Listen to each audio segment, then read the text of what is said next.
In today's video, I'm going to teach you how to temporarily deactivate your Instagram account. If you need a break from social media without losing your photos, followers, or messages, this quick walkthrough will help you pause your account safely and bring it back whenever you're ready. Temporary deactivation hides your profile posts, comments, and likes from others, but keeps everything intact for the future. Start by opening the Instagram app and logging into your account.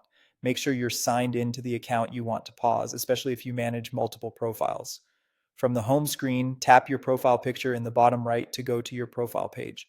Next, tap the three horizontal lines in the top right corner to open the menu, then choose Settings and Privacy. If your app looks a little different, don't worry. Instagram updates its layout from time to time, but the option names are the same. Scroll down and tap Account Center. This is where Instagram manages your connected accounts and personal information across Meta services. Tap Personal Details, then select Account Ownership and Control.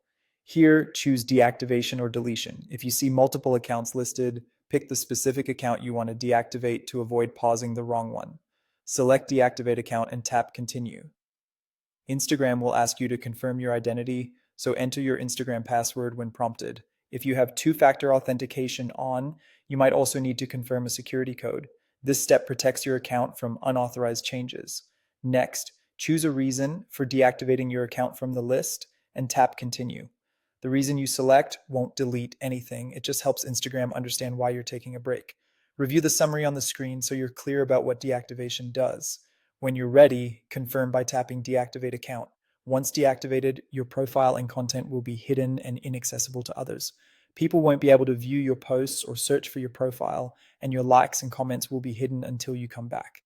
Some items, like messages in other people's inboxes, may still appear, but your name could be replaced with a generic label. To reactivate your account at any time, simply log back in with your username and password in the app, and everything will return just as you left it. If you run into trouble finding these options, make sure your app is updated and check your internet connection. And that's it. If you found this tutorial helpful, don't forget to like this video and subscribe to my channel for more Instagram tips and tutorials.